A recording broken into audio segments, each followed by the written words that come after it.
Well, sir, the evening meal has been over only a little while as our scene opens now. And here in the living room of the small house halfway up in the next block, we find Mr. and Mrs. Victor Gook. Vic is at the telephone talking earnestly with his employer, Mr. Rubish, while Sade, wearing an apron and carrying a dish towel, hovers near the library table. Yes, I believe I've got everything organized, Chief. No, I'll be there with bells on and rearing to go. Uh-huh. Yeah. Yeah. You want something? Go ahead, finish your chat. Oh, that's right, Chief. I'll have all that material in my briefcase. No, I believe I'm all set to climb on the train this minute if necessary. Yeah. Dishes all done? I'll wipe all you had washed. Sure thing, Mr. You Rubin. could have gone ahead and washed the rest of them. And wiped them too? Why not? That'd be a fine division of labor. Why, People, please. Let your father talk on the telephone. Why is everybody lurking around like chicken hawks? Makes the guy uncomfortable. Try. Oh, big pardon, Mr. Rubik. Those arrangements have all been made, Mr. Rubik. Yep. No, I think I can pretty well say that I've got a clean slate as far as the office is concerned. Yeah. Oh, well, fella don't go on a month's inspection tour every day. Okay, Chief. You bet. See you tomorrow. He's a number one old boy. He give you a compliment, did he? Oh, not compliments, but he's gratified with the way that I've buckled down and got stuff in shape to leave on this inspection tour. Uh-huh. May I ask once again why everybody lurks around like chicken hawks? I don't know why Willie is. He's supposed to be out doing the dishes. I'm supposed to be out in the kitchen doing half the dishes. It was agreed you were to wash them and I was to wipe them. I wiped all you had washed, so naturally my part of the job come to a standstill. I couldn't hardly... All right. Sure. Vic, in the jam and jumble of accomplishing the 509 million things I had to do today, I forgot to tell you the most important thing of all. Oh? I suppose you're still excited and happy about the going-away gift shower the Thimble Club ladies give you last week. They're not giving me another. No. You are excited and happy over that shower, aren't you? Sure. Sitting down on the Davenport, huh, Russ? You're sitting down on the Davenport. Such laziness. Why, George, search me where the laziness comes in.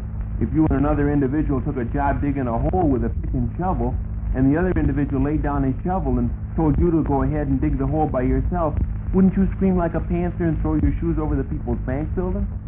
This is finished with your fancy speech. Perhaps I can speak to your father. What about the Thimble Club ladies' gift shower, kiddo? Well, it made you glad and happy, didn't it? Blew a blast on my porter's whistle just last night. I had a drink out of my collapsible drinking cup yesterday afternoon. They are lovely presents. Yeah. Well, here's the thing. That dandy going-away gift shower put an idea in the heads of another group of ladies. Another group of ladies is going to give me a dandy going-away gift shower? No, not quite that. These ladies are all Thimble Club ladies, but they got a new notion for something nice to do for you in honor of your leaving for a whole month on your grand inspection tour. Huh? It's a See Mr. Gook Off on the Train celebration. Hey. Thimble Club ladies can be so sweet. Here's their president's husband going out of town for a whole month, and they doffed her up a going-away gift shower, and that was such a success, they're encouraged to go ahead with another stunt. See Mr. Gook off on the train celebration. Yes. All the Thimble Club ladies be down at the depot to wave goodbye at me?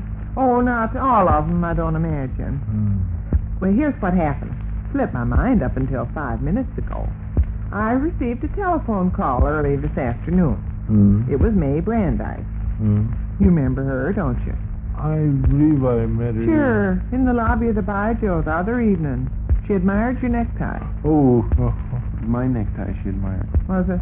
Well, anyway, she called out representing the little clique of ladies from way out west that belong to the Thimble Club.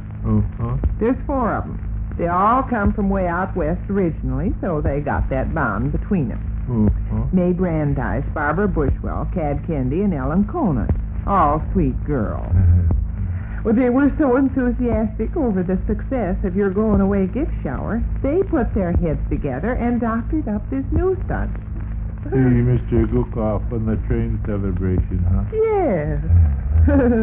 Molly Clark's Uncle Zeb really loves to recall to mind the occasion when him and Won't his you lady be flattered, a crowd of ladies down at the railroad station waving goodbye when the conductor shouts all aboard? Hey, And throwing sawdust? throwing sawdust. Throwing sawdust is an old Western custom when you see somebody off on the train. Is it? Yes, like throwing rice at the bride and groom, eh, Ma? exactly. Throwing sawdust at the departing traveler is a favorite old Western custom. Ain't you excited about this? Yeah. You don't appear any too enthusiastic. Oh, well, I was just... You see, these four ladies, May Brandeis, Barbara Bushwell, Cad Kendi, and Ellen Conant, thought this up all by themselves. Really, it's kind of a bouquet for my laugh. I'm their president, and my husband's going off out of town to be away an entire month. What you looking so funny about? I was just reflecting on how Mr. Buller and Mr. Rubish are going to react to this demonstration. Why? Well, I am traveling in their company, see, and they're both big shots and my superiors in the firm. Well, They won't be startled, will they? A gang of women pelting me with sawdust and shrieking goodbye? oh, now, hey.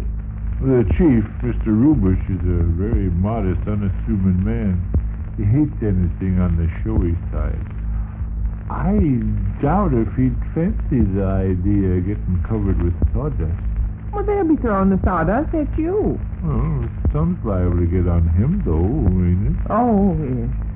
I'm traveling with those big shots in rather a minor capacity, say.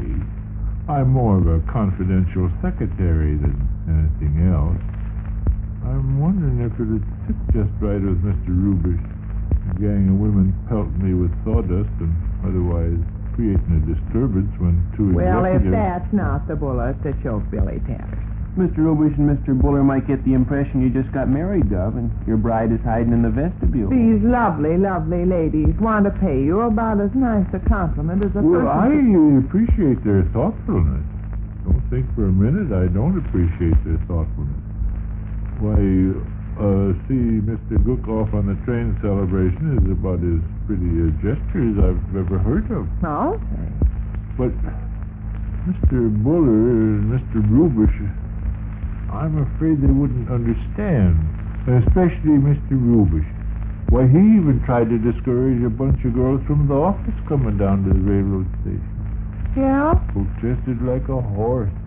Are a bunch of girls from the office coming down to the railroad station? Yeah. Who are they? Olive Hammersweet, Lolita de Rienzi, and Betty Walkers. Oh? What are they going to throw, Gov? Yes, what are they going to throw? Girls. Rice, sawdust, old shoes, hard coal, or what? Yes. Well, they're not going to throw anything that I know of. Oh, I believe they have it in mind to give us a bouquet of flowers. What's the idea? Well, no idea to it. Their bosses are leaving town on an inspection tour and won't be back for a whole month. They considered it the thing to do to come down to the depot and wave goodbye. They can come down to the depot, huh, and wave goodbye, but other ladies is barred. Oh, now, say. I just wanted to know, was all. Well, see, there's a difference between a few kids from the office seeing us off and a crowd of Thimble Club ladies hurling sawdust around and acting like I was some well-known celebrity, whereas I'm just a guy more or less going along for the ride. I just wanted to know, was all. Of course, I'd expect you and Rush, and maybe Fred and Ruthie, and a pal or so from the lodge to be on hand to see me off on my trip, but you, kiddo, try to understand how I'd feel in front of my superiors if a mob of cheering women showed up with a brass It's all band. right. Perfectly all right. I understand. You know I appreciate the Thimble Club's thoughtfulness. Sure. Well, I'll telephone all four ladies then. I'll tell them not to bother accumulating any sawdust. It'll be just as well. Oh. Well, Willie boy, how about our supper dishes? Okay. You wash and I'll wipe. Fine. Shall we waltz to the kitchen? Yeah. Golly, we're doing our supper dishes late. Yeah. Don't be mad at me, kiddo. Yes, eh? Don't be mad at me. I'm not mad at anybody. I'll be leaving in just a few days. Let's not have any differences so close to the time that I'm going on my inspection tour.